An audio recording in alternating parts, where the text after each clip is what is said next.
Hello viewers, আপনারা সবাই কেমন আছেন? আজকে আমি আপনাদের দেখাবো কিভাবে আপনারা আপনাদের ফেসবুক পেজ ডিলিট করবেন। ঠিক আছে,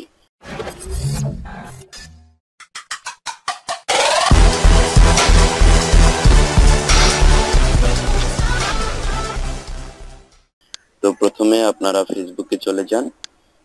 ফেসবুকে যাওয়ার পর আপনার আইডি দিয়ে লগইন করুন। লগইন করার পর আপনারা যে পেজটি ডিলিট করতে চান সেই পেজে যান, সেই পেজটি ওপেন করুন।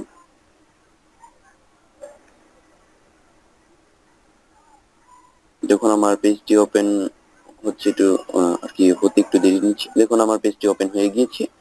পেজটি ওপেন হওয়ার পর আপনারা এখান থেকে সেটিংসে যাবেন, আর কি পেজের সেটিংসে।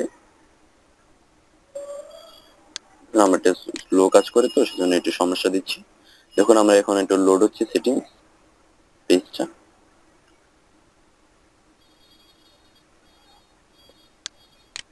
সেটিংসে যাওয়ার পর দেখুন আপনাদের সামনে এরকম একটি পেজ শো করবে। তারপর আপনারা স্ক্রল করে নিচে আসুন। নিচে আসার পর একেবারে নিচ থেকে 2 নাম্বার লাইনে দেখুন লেখা আছে রিমুভ পেজ। এখানে ক্লিক করুন। ক্লিক করার পর দেখুন আমার আবার এই রিমুভ পেজের একেবারে সিরিয়ালে দেখুন একেবারে মাঝখানে নীল লেখা উঠেছে পার্মানেন্টলি ডিলিট ড্রিম লাইব্রেরি। আর কি আমি আমার পেজটির নাম দিয়েছি ড্রিম লাইব্রেরি। আর কি আপনারা এখানে ক্লিক করবেন, নীল লেখাটায় পার্মানেন্টলি ডিলিট ড্রিম লাইব্রেরি। আর আপনাদের আর কি পেজের যে নামটি থাকবে সেই নামটি এখানে থাকবে। আপনারা এই পার্মানেন্টলি ডিলিট ড্রিম লাইব্রেরি এখানে ক্লিক করবেন। এখন ক্লিক করার পর আমাদের এখানে পারমিশন চাইছে, আর কি আমাদের নিশ্চিত হতে বলছে আপনি কি এই পেজটি ডিলিট করতে চান। যদি ডিলিট করতে চান আপনারা এই ডিলিট বাটনে ক্লিক করবেন। এখন আমি ক্লিক করছি।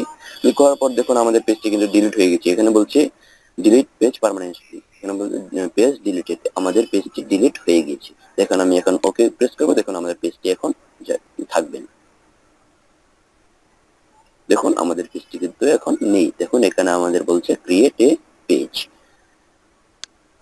তো ভিউয়ার্স, যদি ভিডিওটি ভালো লাগে অবশ্যই লাইক কমেন্ট করে জানাবেন কেমন লাগলো। আর অবশ্যই আমাদের এই ভিডিওটি লাইক করবেন। আর আমাদের সাথে থাকার জন্য অবশ্যই আমাদের চ্যানেলটি সাবস্ক্রাইব করে রাখবেন নতুন নতুন ভিডিও পাওয়ার জন্য। তো এই পর্যন্ত ভালো থাকুন, সুস্থ থাকুন, আর অন্যদেরকেও ভালো রাখুন। Tata, bye bye.